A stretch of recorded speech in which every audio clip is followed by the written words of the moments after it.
BuzzFeed was wish casting so hard on this story, but before coming out with that statement, they should have checked into his troubled past of making up sources.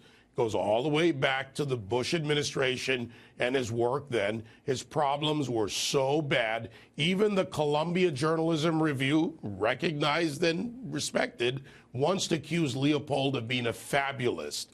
One of the targets of his shoddy reporting, former George W. Bush advisor Karl Rove, sounded off earlier today to my colleague Dana Perino. Jason Leopold wrote a story for BuzzFeed saying that I had been indicted by a grand jury. He recreated a tearful moment in the Oval Office in which I told President Bush I was about ready to be indicted, said that I told members of the White House staff that I was going to soon be indicted, and all heck broke loose. It was simply not true. There was not a element of truth in it, either as to the indictment, to the grand jury, to the meeting with the president, you name it. Now, here's a guy I trust in media, and he's here to break it down for us. Media reporter and columnist for The Hill, Joe Concha. Joe, clickbait is what I'm calling it. Where does BuzzFeed go from this? It's a huge blow. Or is it a huge blow? Yeah, David, I don't see how they get up from the 10 count off the mat, to use a boxing term, because not only now do you have the special counsel who never has weighed in on any news report up until now, refuting this story. But even Ronan Farrow said, yeah, I thought about going down this road, but given the source that BuzzFeed appeared to have used here, I walked away from the story. Then even the New York Times said that their sources tell them that Donald Trump never instructed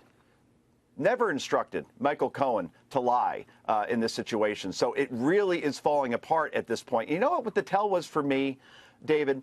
Early today, and you played the clip before, where you had Anthony Cormier, who is a solid reporter by all accounts, telling CNN that he didn't see the damning evidence that was used in the story. And then you have Jason Leopold on MSNBC telling Hallie Jackson that, oh, no, we've seen the evidence. In other words, the two reporters on it saw it.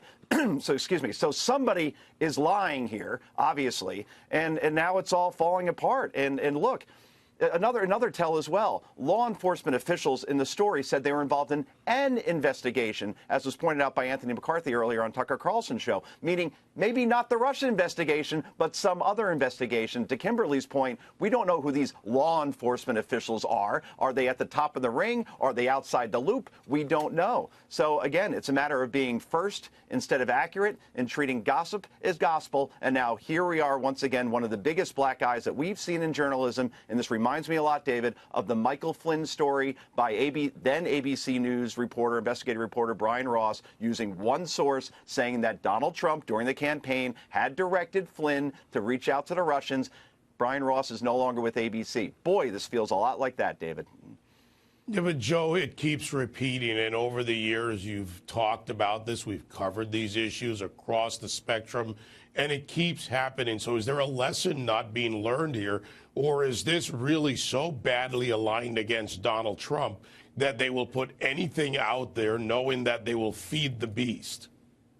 Well, that's the thing. Whenever these mistakes are made, they always seem to go in one direction, don't they, David? They're always negative towards this administration. You never see any positive mistakes, for instance, being made about the Trump administration or this president. I'll leave you with this. Axios and SurveyMonkey, 65% in this poll said that fake news is usually reported because, quote, people have an agenda. That's what the American people think. 2 out of 3 think that fake news is reported because people have an agenda.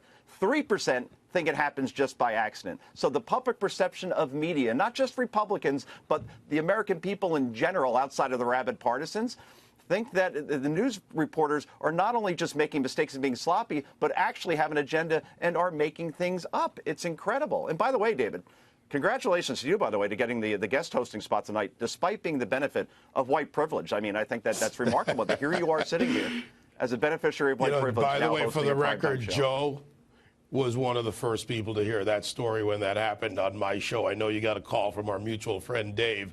We'll see what they do with it, Joe. Always good to talk to you. I'll reveal the source. I went to high school with our mutual friend, Dave, so there you go. And he's my boss, so there you go. Now we've reported properly on my white privilege. Transparency. All right, coming up. See, it isn't hard. No. Yeah, we need a laugh in this environment, folks.